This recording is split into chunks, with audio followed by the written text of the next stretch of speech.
March 14th, 1943, 0547 hours, 180 nautical miles southwest of Cape Farewell, Greenland. The North Atlantic stretched endlessly in all directions, its surface deceptively calm under the pre-dawn darkness. Kapitänleutnant Hans Richter adjusted his periscope for the final sweep before ordering U-247 to surface for the night's hunt. Before we jump back in, tell us where you're tuning in from, and if this story touches you, make sure you're subscribed, because tomorrow I've saved something extra special for you. For 3 years, the Kriegmarine's U-boat fleet had terrorized Allied shipping lanes with near impunity. The Wolfpack tactics perfected by Admiral Dönitz had sent over 4 million tons of merchant shipping to the ocean floor. British convoys scattered like sheep before wolves, their escorts helpless against submarines that struck without warning and vanished into the depths. The Atlantic had become Germany's hunting ground, and men like Richter were its apex predators. The crew of U-247 embodied the elite status of the U-boat service. Every man aboard had volunteered for submarine duty, understanding the risks and embracing the prestige. They wore their submarine war badges with pride, knowing they represented the tip of the spear in Germany's war against British commerce. Richter himself had sunk 17 Allied vessels in 2 previous patrols, earning him the Knight's Cross and the absolute confidence of his crew. As U-247 prepared to surface, sonar operator Obergefreiter Wolfgang Müller performed his routine listening sweep. The hydrophones, Germany's most advanced underwater detection equipment, could detect propeller sounds at ranges up to 8 kilometers in ideal conditions. Müller had trained for months to distinguish between different ship types by their acoustic signatures: a destroyer's high-pitched screws, a merchant vessel's heavy thrum, the distinctive sound of a convoy changing course. These were the tools of his deadly trade. But as Müller pressed his headphones closer and concentrated on the distant sounds of the ocean, something felt different. The usual background noise of waves and marine life seemed strangely muted, as if the sea itself was holding its breath. He reported nothing unusual to the control room, but a nagging sense of unease crept into his consciousness. Veterans of 30 combat patrols developed instincts that kept them alive, and every instinct Müller possessed was screaming that something had fundamentally changed in the acoustic environment of the North Atlantic. At that precise moment, 94 nautical miles to the northwest, HMS Starling and her escort group were tracking U-247 with a precision that would have seemed impossible to submarine commanders of any previous conflict. The British had not simply improved their existing detection methods. They had revolutionized the entire concept of anti-submarine warfare through the deployment of high-frequency direction-finding equipment and long-range sonar systems that could detect submerged U-boats at distances previously thought impossible.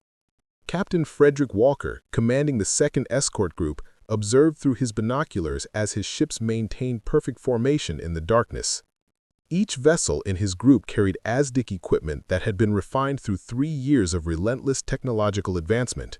But more importantly, each ship was equipped with Type 271 radar and the revolutionary Huff-Duff high-frequency direction-finding system that could pinpoint German radio transmissions with mathematical precision.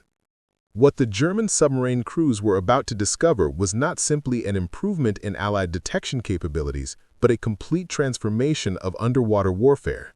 The hunters were about to become the hunted through a combination of scientific innovation, industrial coordination, and tactical evolution that would shatter the fundamental assumptions upon which U-boat warfare had been built. The morning of March 14th would mark the beginning of the end for Germany's submarine advantage, though none of the men aboard U-247 could have fathomed the swiftness of that transition. Have imagined the technological revolution that was about to engulf them. The silent war beneath the waves was about to become very loud indeed. To understand the revolutionary nature of long-range sonar detection, one must first comprehend the state of anti-submarine warfare in early 1943. For decades, submarine detection had relied on visual sighting, hydrophones with limited range, and primitive sonar systems that could barely function beyond 3 or 4 kilometers in optimal conditions. The fundamental challenge of detecting a submerged submarine had seemed insurmountable to naval strategists of the previous generation. German U-boat commanders had built their entire tactical doctrine around this technological limitation. Submarine warfare, as conceived by Karl Donitz, depended on the ocean's vastness to provide concealment. A U-boat could attack a convoy, submerge, and disappear into millions of cubic kilometers of ocean water. The mathematical probability of detection seemed so remote that submarine commanders operated with near total confidence in their invisibility once submerged beyond visual range. The Kriegsmarine's submarine training program at Pillau had perfected techniques for exploiting these detection limitations. U-boat crews learned to minimize their acoustic signature through careful depth control, reduced speed while submerged, and precise timing of surface operations. The doctrine emphasized patience, stealth, and the psychological advantage of striking from an environment where retaliation seemed nearly impossible.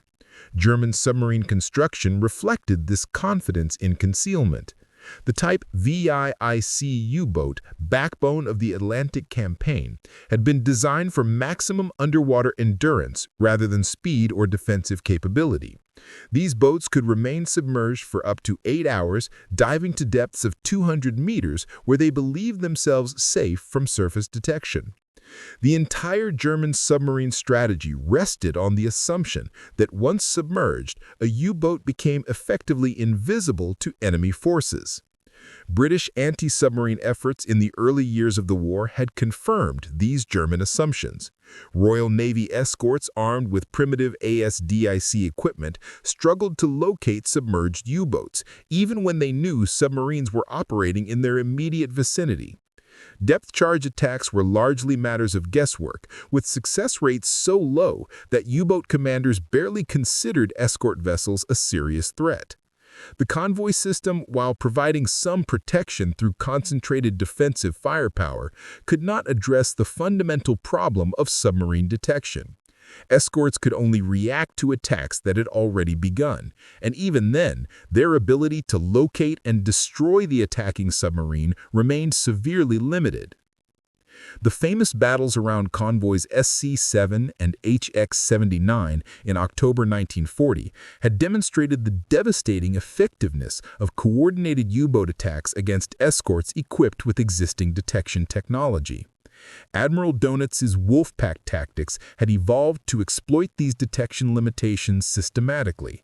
Multiple U-boats would position themselves across convoy routes, maintaining radio communication to coordinate attacks. The tactical doctrine assumed that individual submarines could operate with near impunity once they had successfully attacked and submerged. Surface escorts might detect one U-boat, but the others would remain invisible and deadly. German submarine crews had developed a dangerous confidence in their technological superiority. The U-boat service attracted the elite of German naval personnel, men who volunteered for submarine duty knowing the risks but believing in their technical advantages. This confidence was not entirely misplaced based on the combat record through 1942. U-boats had sunk over 1,600 Allied vessels while losing fewer than 200 submarines themselves. But the German naval staff had fundamentally misunderstood the nature of their opponents. The British were not simply improving existing anti-submarine tactics. Preparing and narrating this story took us a lot of time, so if you are enjoying it, subscribe to our channel. It means a lot to us. Now back to the story. Submarine techniques through incremental advancement. They were revolutionizing the entire scientific foundation of underwater detection through breakthrough research in acoustics, electronics, and signal processing that would make the ocean transparent to properly equipped surface vessels. The development of long-range sonar detection represented a convergence of multiple technological breakthroughs that German intelligence had failed to fully appreciate. The British had assembled teams of scientists, engineers, and mathematicians who approached submarine detection as a complex systems problem rather than a simple matter of improved hydrophone sensitivity. This scientific approach had produced innovations that would fundamentally alter the tactical balance of submarine warfare. The first breakthrough had come through advanced understanding of sound propagation in seawater. British researchers working at the Admiralty Research Laboratory had discovered that underwater sound transmission varied dramatically based on water temperature, salinity, and depth layers. By mapping these acoustic conditions systematically, they could predict optimal detection ranges and adjust their equipment accordingly. The second innovation involved signal processing techniques borrowed from early radar development. Rather than simply amplifying received sounds, British sonar operators learned to analyze acoustic signatures for specific patterns that indicated submarine presence. Engine noise, propeller cavitation, and hull resonance each produced distinctive frequency signatures that trained operators could identify even at extreme ranges.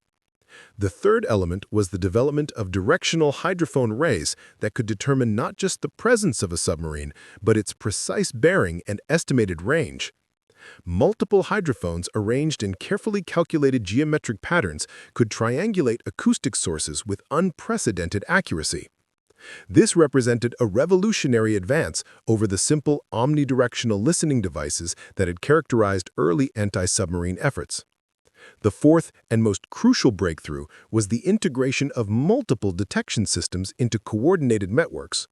Rather than operating individual ships with isolated detection capabilities, the British had developed communication protocols that allowed multiple vessels to share acoustic data in real time.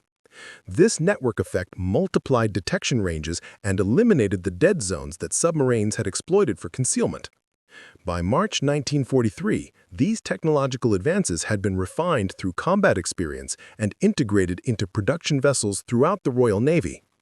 But German submarine crews remained largely unaware of these developments because the British had implemented them gradually and disguised their capabilities through careful operational security measures.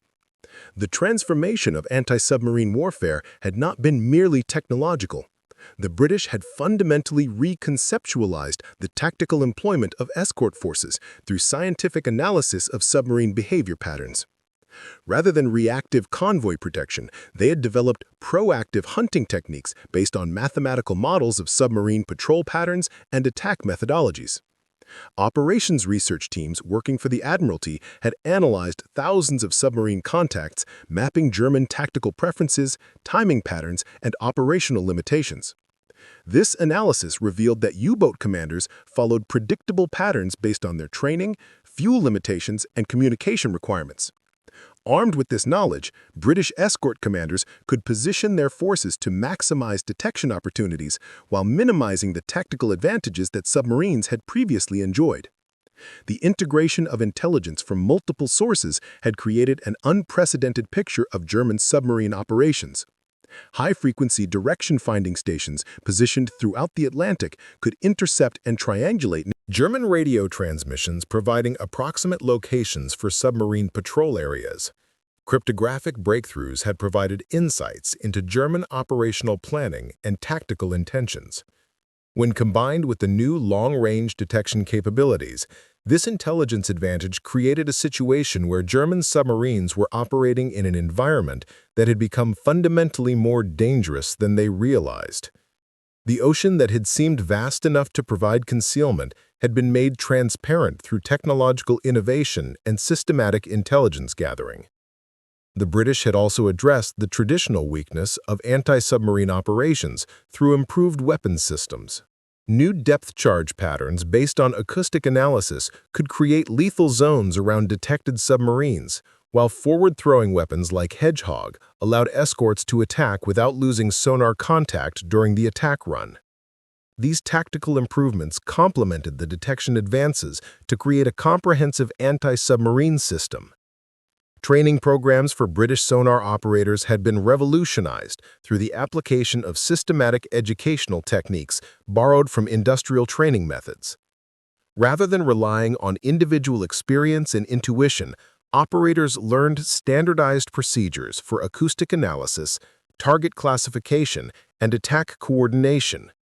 This systematic approach produced consistently competent sonar operators throughout the fleet, eliminating the variability that had characterized early anti-submarine efforts.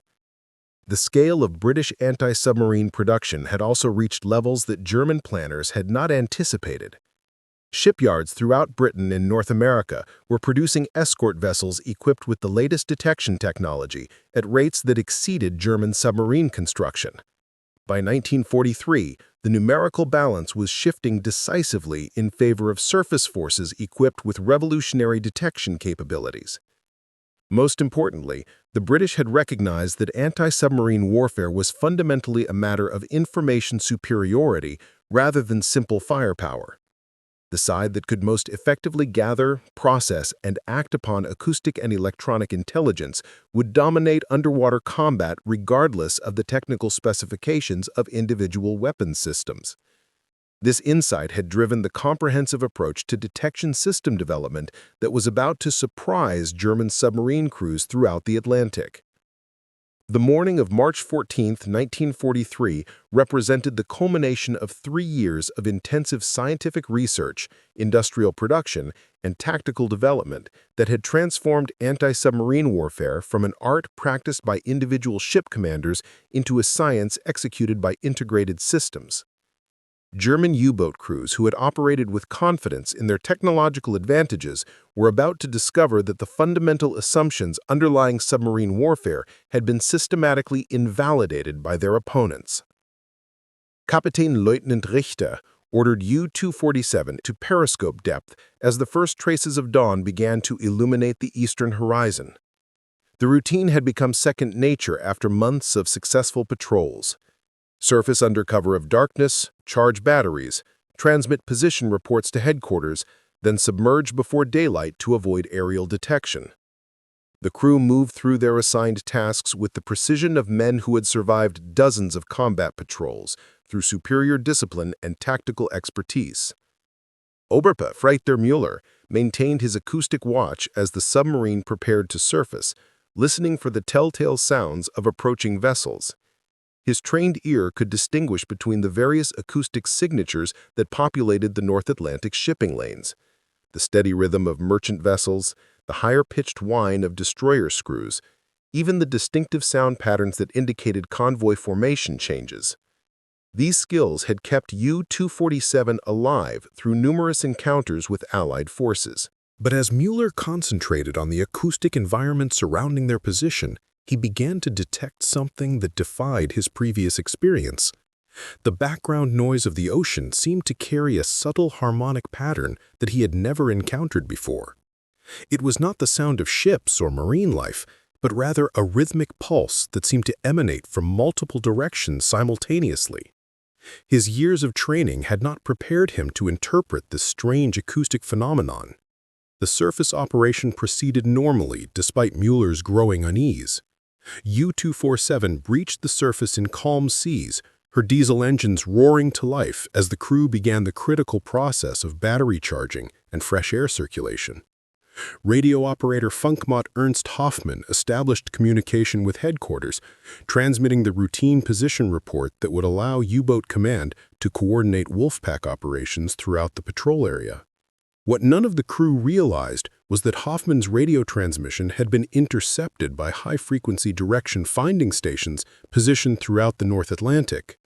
The brief burst of encrypted communication had been triangulated with mathematical precision, providing British forces with an accurate position fix on U-247's location. More importantly, the transmission had been correlated with similar intercepts from other U-boats in the area, revealing the deployment pattern of an entire Wolfpack operation. HMS Starling, operating with the 2nd Escort Group 94 nautical miles northwest of U-247's position, received the position update through secure communication channels within minutes of Hoffmann's transmission. Captain Walker immediately began calculating intercept courses that would bring his escort group within sonar range of the German submarine before it could submerge for its daylight patrol period. The escort group's approach was guided by tactical intelligence that German submarine commanders could not have imagined possible. British operations research had determined that U-boats, following standard patrol patterns, would remain on the surface for approximately 47 minutes during their morning battery charging routine. Weather conditions and sea state data indicated optimal sonar propagation characteristics for the area. Most crucially, the intercept course had been calculated to bring Starling within detection range before U-247 completed its surface operations. As U-247 prepared to dive, Mueller performed his final acoustic sweep of the surrounding area. The strange harmonic patterns he had detected earlier seemed to be intensifying, creating an acoustic environment unlike anything in his previous experience. The sounds appeared to originate from beyond the normal range of their hydrophone equipment, suggesting the presence of vessels or equipment operating at distances that should have been impossible to detect. Richter ordered the dive at 0634 hours, confident that his submarine had completed another successful surface operation without detection. U-247 descended to her patrol depth of 60 meters, beginning the daylight phase of her hunting mission. The crew settled into the quiet routine of submerged operations, unaware that their position, course, and operational pattern had been precisely determined by forces they had not detected. At 0641 hours, HMS Starling's Type 271 radar established contact with U-247's periscope at a range of 8.2 nautical miles. The brief radar return provided exact bearing and range information that was immediately transmitted to the other vessels in the escort group. Captain Walker ordered a course change that would bring his ships within optimal sonar detection range while maintaining the element of surprise that had become crucial to successful anti-submarine operations. The revolutionary moment came at 0647 hours when Starling's advanced ASDIC equipment established solid sonar contact with U-247 at a range of 11.7 nautical miles.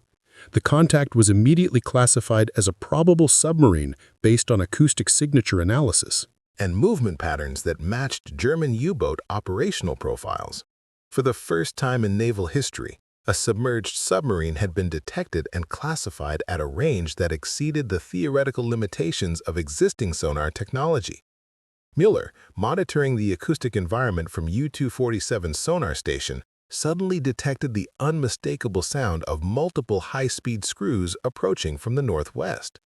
The acoustic signature indicated a formation of warships moving at flank speed, but their detected range seemed impossible based on everything he had learned about underwater sound propagation. According to his training and experience, surface vessels should not be detectable at such distances unless they were much closer than the sound patterns indicated. The realization struck Mueller with the force of a physical blow. The strange harmonic patterns he had been detecting were not background noise or equipment malfunction. They were active sonar transmissions from British vessels equipped with detection systems far more advanced than German intelligence had indicated possible. U-247 was not hunting prey in empty ocean. She had become the prey of hunters who could track her movements from distances that made escape nearly impossible. Richter received Mueller's report with the stunned incomprehension of a professional warrior, discovering that his fundamental assumptions about combat had been proven wrong. For 3 years, U-boat commanders had operated on the principle that submerged submarines were effectively invisible to surface forces beyond visual range. The idea that British escorts could detect and track U-boats at ranges exceeding 20 kilometers challenged every tactical doctrine that had made German submarine warfare successful. The escort group's approach demonstrated tactical coordination that revealed the systematic nature of British anti-submarine improvements. Rather than a single vessel attempting to locate and attack a detected submarine, Walker coordinated his entire force to create an inescapable detection network around U-247's position. Each ship contributed acoustic data to a comprehensive picture that eliminated the dead zones and acoustic shadows that submarines had traditionally exploited for evasion. As the range closed, additional British vessels established sonar contact with U-247, creating multiple bearing lines that precisely determined the submarine's position, course, and speed. The triangulation was so accurate that British forces could predict U-247's future position with mathematical certainty, allowing them to coordinate attack patterns that would make evasion impossible regardless of the submarine's tactical maneuvering. The psychological impact on U-247's crew was immediate and devastating. These were veteran submariners who had survived the most dangerous form of naval warfare through superior training, equipment, and tactical doctrine. The discovery that their primary advantage, invisibility while submerged, had been systematically negated by technological developments they had not anticipated, created a crisis of confidence that affected every aspect of their operations. Richter ordered emergency diving procedures to increase depth and reduce acoustic signature, but the British escorts maintained perfect contact throughout his evasive maneuvering. Every course change, every depth adjustment, every attempt to break contact was tracked with precision that seemed supernatural to men trained in the limitations of existing detection technology. U-247 had become trapped in an acoustic cage that made every movement visible to her pursuers. The attack that followed demonstrated the devastating effectiveness of long-range detection combined with improved weapon systems. The escort group coordinated depth charge patterns based on precise position data rather than estimated target locations. The explosions created overlapping zones of destruction that eliminated the safe areas where submarines had traditionally survived depth charge attacks through lucky positioning or skillful maneuvering. What the crew of U-247 experienced in those final minutes represented more than the failure of a single submarine patrol. They were witnessing the collapse of the entire tactical framework that had made German submarine warfare possible. The ocean that had seemed vast enough to provide concealment had been made transparent through scientific innovation. The technological advantages that had made U-boats the terror of the Atlantic had been systematically neutralized by opponents who had revolutionized the fundamental nature of underwater combat. The sinking of U-247 marked the beginning of a transformation that would affect every German submarine operating in the Atlantic. The hunters had indeed become the hunted, but through a revolution in detection technology that would change the nature of naval warfare forever. The age of submarine invisibility was ending, though it would take months for German Naval Command to fully comprehend the magnitude of the technological shift that had occurred beneath the waves of the North Atlantic. The destruction of U-247 sent shockwaves through the entire German submarine fleet, though the full implications would not become apparent for several weeks. Kapitänleutnant Heinrich Willenbrock, commanding U-96 on patrol in the Central Atlantic, received fragmentary radio reports of unusual British activity but dismissed them as tactical adjustments rather than technological breakthroughs. The veteran submarine commander had survived 42 combat patrols through careful adherence to proven tactics and maintained absolute confidence in German submarine superiority. U-96 was operating as part of Gruppe Stürmer, a wolf pack of 12 submarines deployed across the primary convoy routes between Halifax and Liverpool. The group had achieved considerable success during their first 3 weeks on station, sinking 14 Allied vessels while losing only one boat to what appeared to be a lucky depth charge attack. Willenbrock attributed the loss to inexperienced crew work rather than any fundamental change in British capabilities.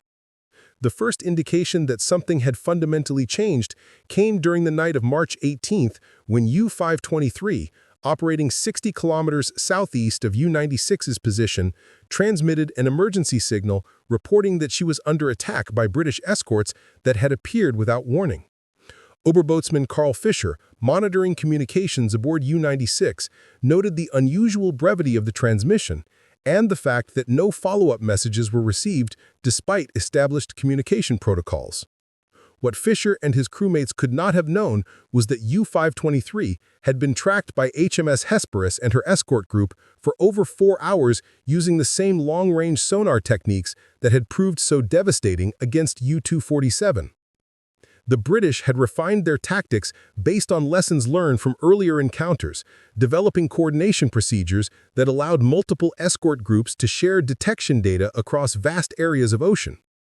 Lieutenant Commander Donald McIntyre, commanding HMS Hesperus, had received position updates on German submarine movements from the Admiralty's submarine tracking room throughout the previous day. The Intelligence Fusion Center, operating from a basement facility in London, combined data from high-frequency direction-finding stations, decrypted German communications, and patrol reports from escort groups to create a comprehensive picture of U-boat deployments that would have astounded German naval intelligence. The systematic tracking of Gruppe Stürmer demonstrated the full implications of British technological and organizational advances. Each submarine in the Wolfpack had been located through radio intercepts, tracked through long-range sonar contacts, and targeted through coordinated escort group operations that eliminated the tactical advantages upon which German submarine warfare depended. The ocean had become a hunting ground where German submarines found themselves as prey rather than predators. U-96 encountered this new reality on the morning of March 19th, when Lieutenant Willenbrock ordered a periscope reconnaissance of a reported convoy sighting. As the submarine approached periscope depth, sonar operator Obergefreiter Hans Pilgrim detected the acoustic signatures of multiple high-speed vessels approaching from directions that seemed tactically impossible. The sound patterns indicated a coordinated formation moving at speeds that would have been impossible to sustain if the vessels were conducting random search patterns. The realization that British forces were responding to German submarine movements with intelligence rather than chance sent a chill through the experienced crew of U-96. Lieutenant Willenbrock had built his reputation on the principle that careful navigation and tactical patience could overcome any British countermeasures. The possibility that his submarine's position and intentions were known to enemy forces before he could even sight potential targets represented a fundamental collapse of submarine tactical doctrine. HMS Keppel, leading the 4th Escort Group, had established sonar contact with U-96 at a range of 14.8 nautical miles using Type 14-4 ASDIC equipment that incorporated the latest advances in signal processing and directional sensitivity. Commander Joe Baker Cresswell, a veteran of numerous anti-submarine operations, coordinated his attack with the systematic precision that had become standard practice for British escort commanders by spring 1943. The escort group's approach demonstrated tactical innovations that German submarine crews found incomprehensible. Rather than attempting to locate and attack individual submarines, British forces now operated as integrated hunting units that could track multiple targets simultaneously while coordinating attacks that eliminated traditional escape routes. The mathematical precision of their coordination suggested access to intelligence and communication capabilities that exceeded anything German naval planners had anticipated. Pilgrim reported sonar contacts from multiple bearings as British escorts established a detection network around U-96's position. Each contact was maintained despite Lieutenant Willenbrock's attempts at evasive maneuvering, creating the terrifying realization that his submarine had become visible to forces that could track its every movement, regardless of tactical countermeasures. The psychological impact on veteran submariners was profound and immediate. The attack pattern that followed revealed the full extent of British anti-submarine evolution. Depth charges were delivered with precision timing that created overlapping zones of destruction calculated to eliminate safe areas within the submarine's probable position. Forward-throwing weapons like Hedgehog allowed continuous sonar tracking throughout the attack sequence, maintaining contact that had previously been lost during conventional depth charge runs. U-96 suffered severe damage from near misses that demonstrated the accuracy of British fire control systems. Hull plates buckled, electrical systems failed, and the diving planes jammed in positions that made controlled depth changes impossible. Most significantly, the submarine's pressure hull developed multiple small leaks that would eventually prove fatal despite damage control efforts by the experienced crew. Lieutenant Willenbrock attempted to escape through emergency surface procedures, but British radar detected the submarine's emergency ascent at ranges that made gunnery engagement inevitable. The systematic coordination of radar detection, gunnery fire control, and tactical maneuvering demonstrated technological integration that German submarine crews had never encountered in previous combat operations. The psychological reports filed by survivors of these early encounters with advanced British detection systems revealed the devastating impact on German naval morale. Submarine crews who had volunteered for the most dangerous service in the Kriegsmarine, German Navy, based on confidence in their technological superiority, found themselves helpless against opponents who could track their movements from impossible ranges and coordinate attacks with mathematical precision. Korvettenkapitän Otto Kretschmer, one of Germany's most successful submarine commanders, was captured after his U-99 was sunk by British escorts using the new detection techniques. His interrogation reports, later declassified, revealed the extent to which German submarine doctrine had been based on assumptions about British capabilities that were no longer valid.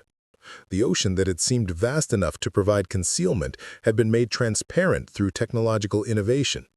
The pattern repeated throughout the spring of 1943 as British escort groups equipped with long-range sonar and coordinated through intelligence fusion centers systematically hunted down German submarine wolfpacks with unprecedented effectiveness. U-boat losses increased dramatically while successful attacks against Allied convoys decreased proportionally, creating a tactical situation that threatened the entire German submarine campaign.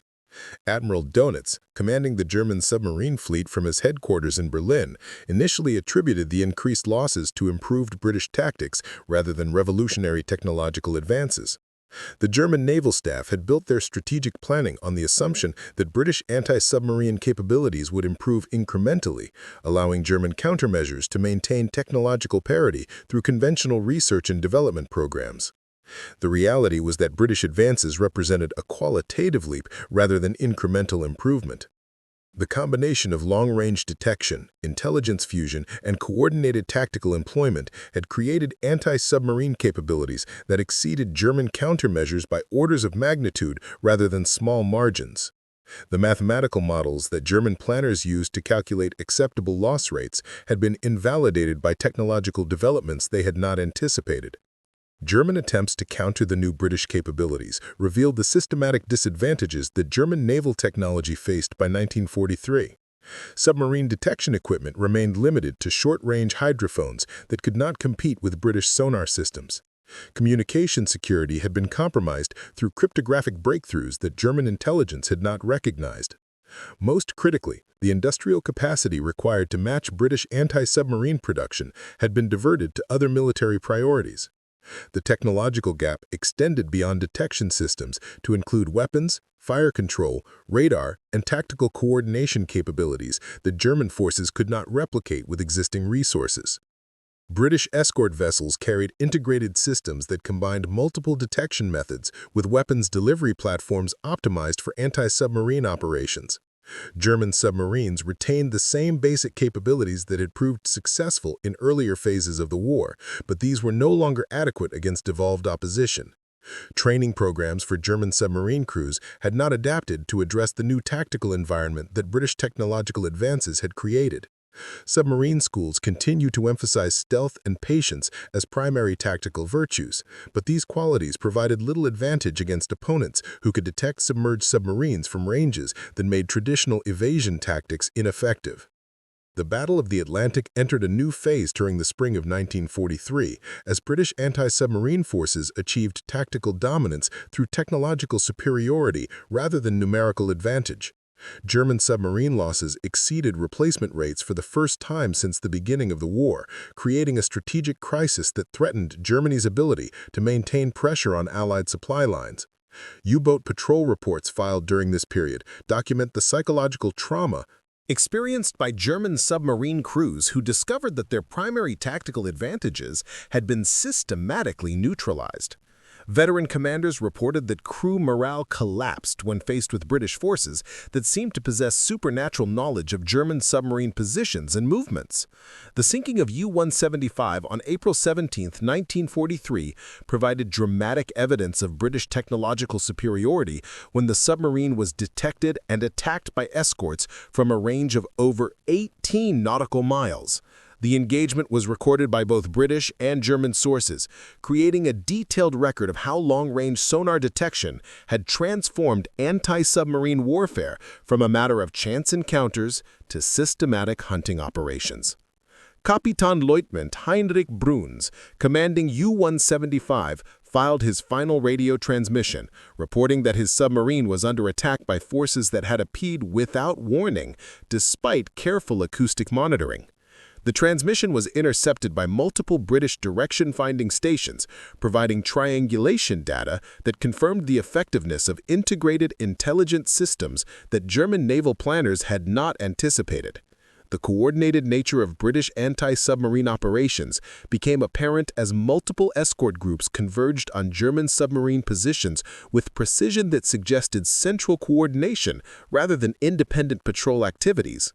This represented a fundamental shift from defensive convoy escort duties to offensive submarine hunting operations that actively sought out German boats in their patrol areas. German naval intelligence struggled to comprehend the scope of British technological advances because the evidence contradicted fundamental assumptions about the limitations of underwater detection. Reports from submarine commanders describing detection at impossible ranges were initially dismissed as combat exaggeration or navigational errors rather than accurate descriptions of revolutionary British capabilities. The systematic nature of German submarine losses during April and May 1943 eventually forced German Naval Command to acknowledge that British anti-submarine capabilities had undergone qualitative improvements that required fundamental reassessment of German tactical doctrine. The loss rates had become unsustainable, regardless of strategic objectives or operational requirements. Admiral Dönitz ordered the temporary withdrawal of German submarines from the North Atlantic convoy routes on May 24, 1943, acknowledging that continued operations against British forces equipped with advanced detection systems would result in the destruction of the entire German submarine fleet without achieving meaningful strategic objectives. This decision effectively ended the Battle of the Atlantic as a contest for control of shipping lanes. The technological revolution that enabled long-range sonar detection had implications that extended far beyond anti-submarine warfare. The integration of radar, sonar, radio direction finding, and cryptographic intelligence into coordinated systems demonstrated the emergence of electronic warfare as a decisive factor in naval combat.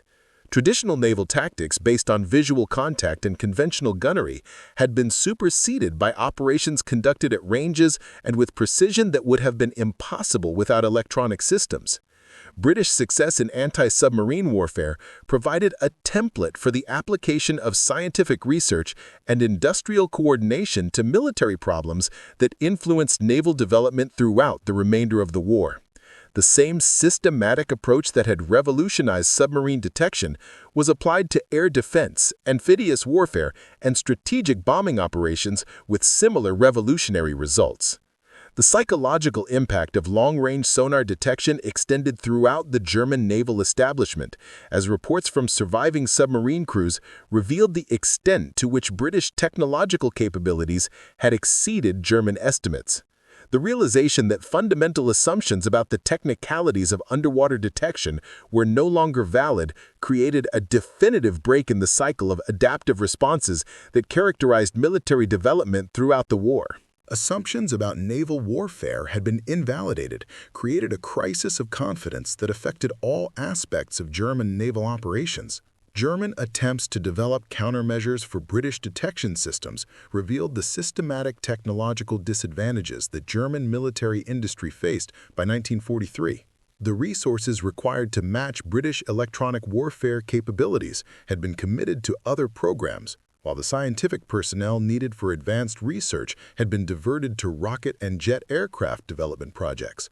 The industrial capacity that enabled British anti-submarine dominance represented the successful application of mass production techniques to complex military systems.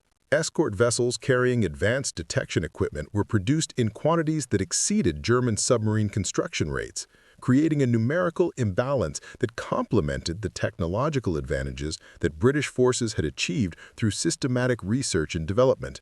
Training programs for British anti-submarine forces had evolved to emphasize systematic procedures rather than individual skill, creating standardized capabilities throughout the fleet that ensured consistent performance regardless of crew experience levels. This represented a fundamental shift from traditional naval training that emphasized individual initiative and experience to industrial methods that produced predictable results through systematic education. The coordination of multiple detection systems into integrated networks required communication capabilities that German forces could not match with existing equipment.